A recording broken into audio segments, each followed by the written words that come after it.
There we go. Okay. See what takes place? Let's see how. Yeah, so I had to go with the onshore yuan. Yeah, it's what the, okay, we can't. I'm on a monthly, so let me go. Yeah, well, that's what I got up right now is All right, monthly. I'm gonna go to a weekly. It'll show it. I'll just scroll back to.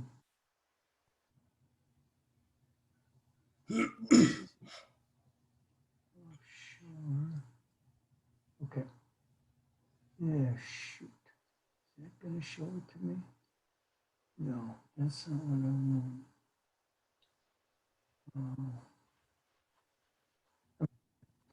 I want the look I could look at the yuan, but that's not the important. It's the yen yuan that we were looking at yesterday. Now, Do you want a dollar yen first or yuan first? no, okay, put the spread up. The spread's up. I have onshore yuan first, and then yen. Okay. You want it All the right. other way? Yeah, I have YUSD JPY. Is that how you have it? Or I'll switch it.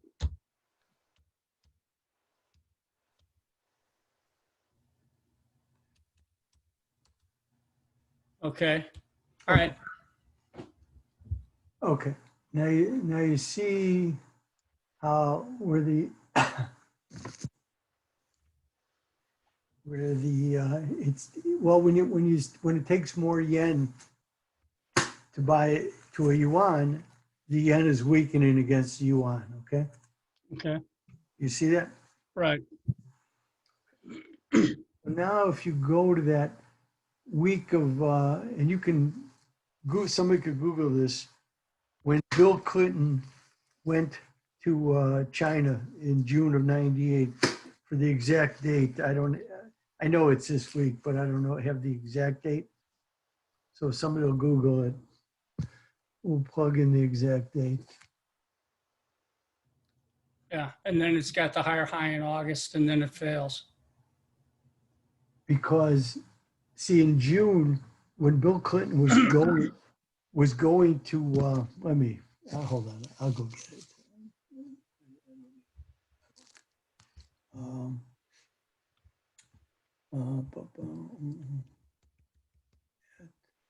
okay. Bill Clinton goes to travels to Beijing. I'll get the exact date. Um,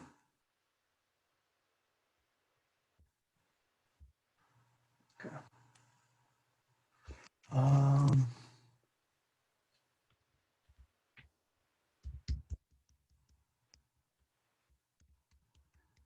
let me just give you the exact date. It's an important date.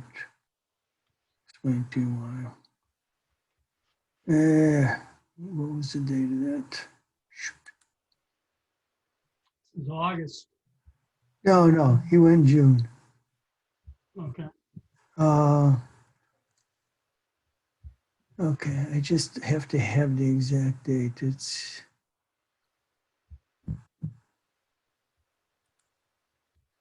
let's see. Shit. Why do you always have to play around and I just do? So he spoke. So it's late June that he goes. He's there the week of. I believe it's June 22nd, 23rd. He's there for a while, but he speaks. So what you see, this is. Let's see. It's the last week of June. He travels to China. The important thing is that before he goes, I think you can see it, the Fed intervenes at the behest of the Treasury to put upward pressure on the yen. Yeah, that's when it was trading at 132. I went to, Wait, hold on. I mean, but we can, you know, let me, Fed, that was the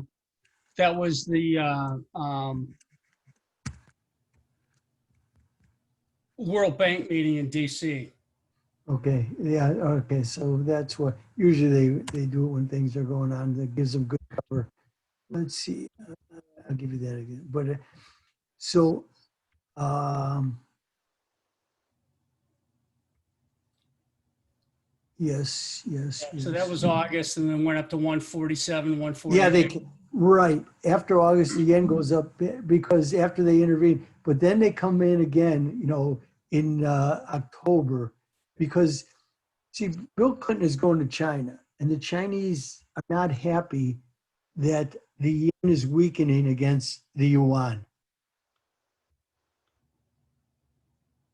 So this came like 2 weeks after Bob Rubin made this big speech about how the U.S. favors a strong dollar, and then all of a sudden they're in selling dollars, buying yen as Bill Clinton's traveling to China, because the Chinese are not happy, again, with the weak yen. And you can put up a yen chart by It's itself, up. right? Yeah, I got it up. Then it strengthens, and then the Fed's out of it, and then it reverses, and then we get the bigger correction. Okay. My point is to wake up the market that if the Chinese yuan is, you know, that's why we're watching the yuan yen spread here, I think closely, yen yuan, because it may tell us really about everything going on in Asia. You're seeing real strength in the yuan right now. Oh, yeah. Now, other people have written about it. I'm not the only one who thinks this way, is that it's reflective of what the Chinese are looking to do here, which is do some massive imports, as well as time to shift to more domestic based stimulus rather than exports to get the economy really ramped up again. So that's why I bring it up, and you see the relationship to it again. The context is June of 1998, and the Japanese were so upset about that visit, by the way, because not only does the Fed intervene in the Treasury at the Treasury behest to strengthen the yen, Bill Clinton didn't even stop in Tokyo. He just went to Beijing, stayed like 4 or 5 days, I think, and turned around and came home. The Japanese have not been fans of the Clintons because they really thought that was a slight not to pay a visit. So these are all things that go into this to keep our eyes on.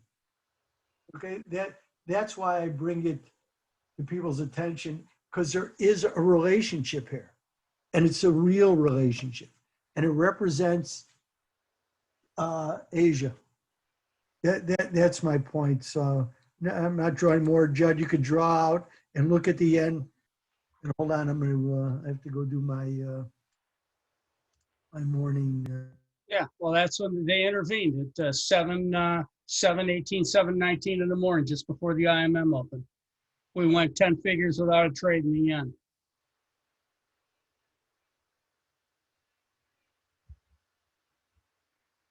And everybody, well, Rich was the only guy that was long yen, and everybody else was short yen in the world, all the major hedge funds. Moore, Tudor, FX Concepts, all these guys are the wrong way. And they couldn't get out.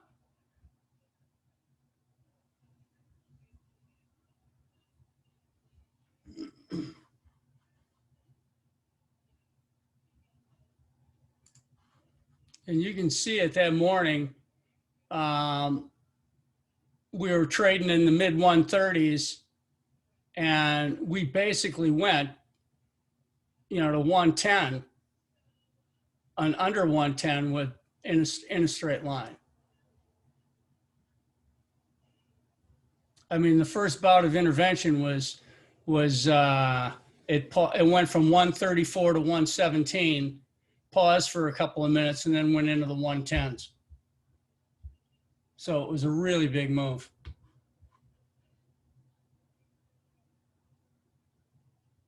This out. I just want to, this correlation is not to be scoffed at. It has validity, and I'm showing you the context of the validity. Okay. Okay. So, I really keep, will the Yuan separate and really, and really go from there? We'll see, but I just want, I want people to be aware of it because it really does have validity. And if you take some time and see exactly how this was done back in '98, that's why, there are certain things that always stand out to me. And that was a significant period. First of all, because then it leads to Bob Rubin's in the White House. He was Secretary of the Treasury Right. at the time, but because it really put him in a bad situation because there he was 2 weeks before giving this big speech about the importance of the dollar to the, and then all of a sudden they're intervening. It was, but that was for the Chinese. And they were none too happy. All right. Well, thanks for that. It's really enlightening to get a sense of where we are and what's going on. Right, yeah, and I think this is really important. There's a lot of stuff going on outside of what makes headlines here, and I think we really need to be attuned to it because the importance is, again, I'm not U.S. centric. Every time as I make fun of when I see the CNBC 7 o'clock from the most powerful city, I can't stand that because I just don't focus on the U.S. I think it's myopic, and I think it leads to sometimes missing a lot of great opportunities. So that's my only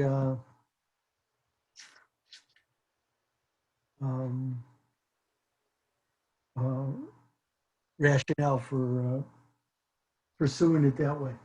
Okay. All right. Well, let's take a look at some of the spreads here, and then we can get into what we think might happen today. Well, we're getting to reality.